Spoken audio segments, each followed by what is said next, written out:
दुनिया के लिए एक राहत की खबर सामने आ रही है। दरअसल अमेरिका युद्ध की आग जो है वो धीरे धीरे ही सही लेकिन बुझती हुई दिखाई दे रही है, क्योंकि करीब 5 महीने से अमेरिका और ईरान के बीच में जिस तरह से युद्ध जारी है, जो सैन्य तनाव है वो लगातार जो बढ़ता हुआ दिखाई दिया था, वो अब थोड़ा थोड़ा कहीं ना कहीं जो सामान्य है या फिर कम होता हुआ दिखाई दे रहा है। जहां पहली बार युद्ध के साथ साथ कूटनीति भी जो है वो बराबरी से आगे बढ़ रही है।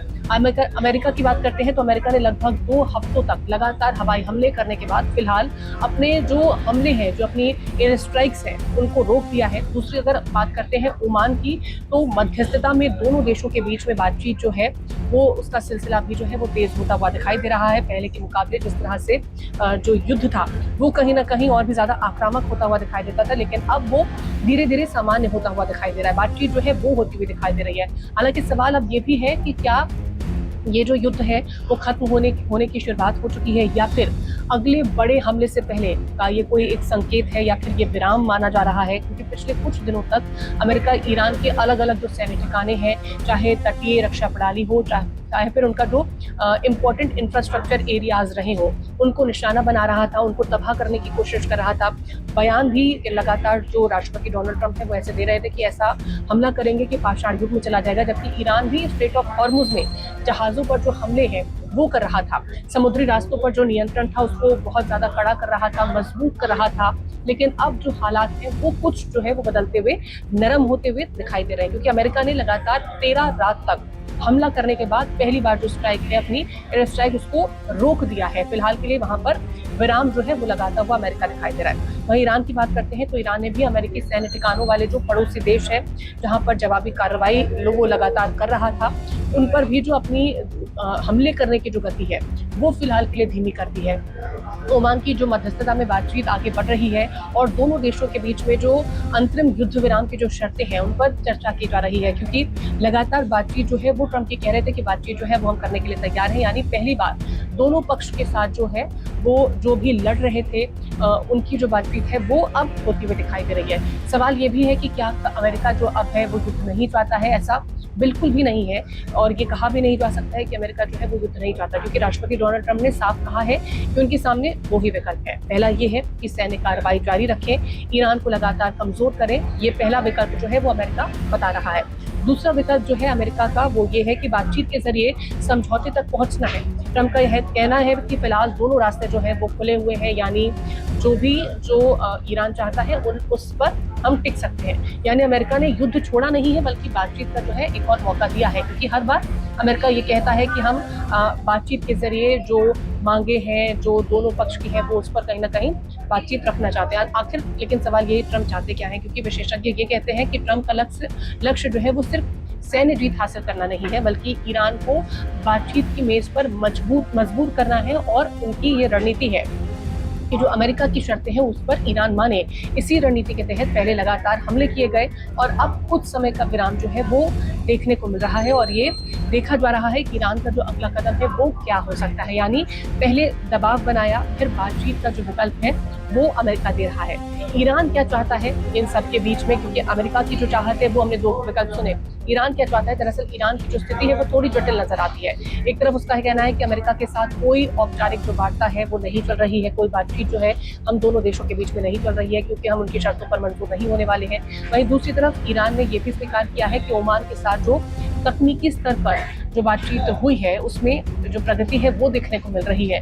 कहीं ना कहीं बातचीत जो है वो थोड़ी बहुत होती हुई दिखाई दे रही है। इसका मतलब साफ ये है कि पर्दे के पीछे संपर्क पूरी तरीके से नहीं टूटा है, यानी कि थोड़ी बहुत बातचीत जो है वो दोनों देशों के बीच में हो रही है। बातचीत का दौर पूरी तरीके से खत्म नहीं हुआ है। ईरान चाहता क्या है, ईरान की स्थिति थोड़ी इस वक्त में जो मजबूत, जिस तरह से ईरान खुद को बता रहा है कि वो झुकेगा नहीं, अमेरिका की जो दबाव है बनाने की कोशिश के तहत वो झुकने से ईरान ने पूरी तरीके से मना कर दिया था। अमेरिका लगातार ये लेकिन जरूर कह रहा था कि हम उनके जो अलग अलग ठिकाने हैं उन पर हमला कर रहे हैं। ट्रंप बीते दिनों अगर भले ही जो एयर स्ट्राइक है वो ना करी जा रही हो, लेकिन ऐसी जो तस्वीरें हैं वो ट्रंप की तरफ से जरूर जो है वो जारी की जा रही थी, जहां पर उन्होंने ये दर्शाने की कोशिश करी कि आखिरकार अलग अलग जो ठिकाने हैं वहां पर हमने कैसे हमले किए हैं। लेकिन अमेरिका ने अचानक से हमला रोका क्यों, ये भी एक सवाल उठता है। दरअसल राष्ट्रीय सुरक्षा परिषद ने मध्य पूर्व के जो वरिष्ठ निदेशक है माइकल सिंह, उनका ये कहना है कि इसके पीछे की दो संभावनाएं हो सकती हैं। पहली ये है कि ये केवल सैन्य रणनीति के तहत लिया गया ऑपरेशनल ब्रेक हो सकता है, यानी कि अभी थोड़ा सा रुक जाते हैं और उसके बाद दोबारा से जो हमले हैं वो हम शुरू करेंगे। दूसरी जो एक संभावना वो ये है कि पर्दे के पीछे बातचीत चल रही है, मौका देने के लिए जानबूझकर जो हमला है वो फिलहाल के लिए अमेरिका ने रोक दिया है ताकि आराम से जो है वो बातचीत की जा सके। अगर ये विराम कई दिनों तक जारी रहता है तो इसे बड़ी कूटनीतिक सफलता भी माना जा सकता है, अगर आगे दोबारा से युद्ध शुरू नहीं होता और ये लंबे समय तक इसी तरह से रुका रहता है। क्या इजराइल भी अब पीछे हट चुका है, ये भी इस पर सवाल उठ के सामने आता है। और दिलचस्प बात यह है कि इस बार अमेरिका ने नए हमलों में इजराइल की जो सक्रिय भूमिका है वो पहली तरह की नहीं दिखाई देती। इससे पहले जब हमले हो रहे थे तो इजराइल की जो भूमिका थी वो बहुत ज्यादा सक्रिय थी, बहुत आक्रामक नजर आती थी, लेकिन अब उतनी नजर नहीं आती है। हालांकि अगले सप्ताह अगर हम बात करते हैं प्रधानमंत्री की, तो बेंजामिन नेतन्याहू ने ट्रंप से मुलाकात उनकी होने वाली है। इस बैठक में कई अहम फैसले जो है वो भी हो सकते हैं, क्योंकि अगर बैठक होगी तो ये माना जाएगा कि कोई ना कोई जो कूटनीतिक वार्ता है वो इसमें देखने को मिल सकती है। विशेषज्ञों का ये भी मानना है कि अगर इजराइल दोबारा सक्रिय हुआ तो युद्ध जो है वो फिर से तेज हो सकता है, क्योंकि अभी उतनी आक्रामकता जो है वो इजराइल की नहीं देखने को मिल रही है। अगर अमेरिका कूटनीति को प्राथमिकता दे रहा है तो क्या तनाव जो है वो कम हो सकता है, क्या ऐसी संभावना जो है वो जताई जा रही है, क्योंकि अभी बीते कई दिनों से ऐसी स्थितियां बनती हुई दिखाई दे रही हैं। ईरान की सबसे बड़ी मुश्किल इस बीच में क्या है? दरअसल ईरान को लेकर के विशेषज्ञ ये कहते हैं कि ईरान के भीतर जो सत्ता है वो कई गुटों में बटी हुई है। हर व्यक्ति जो है वो अपना अलग विचार रख रहा है, हर गुट जो है उसका जो नेता है वो अपना विचार रख रहा है। अगर सरकार अमेरिका से समझौता करती है तो जो कट्टरपंथी गुट है इसे उसकी कमजोरी मान सकते हैं। यही वजह है कि ईरान बातचीत भी करना चाहता है और सार्वजनिक तौर पर अपनी जो सख्त छवि है कि हम झुक नहीं रहे हैं, हम अमेरिका के दबाव के तहत अपने आप को कमजोर नहीं कर रहे हैं, वो सख्त छवि जो है वो भी ईरान बना करके रखना चाहता है। अब ट्रंप की अगर हम बात करते हैं तो ट्रंप पर घरेलू दबाव कितना है, अमेरिका की बात करते हैं, यूएसए की बात करते हैं तो कितना दबाव है। दरअसल युद्ध का असर केवल मध्य पूर्व तक सीमित नहीं है।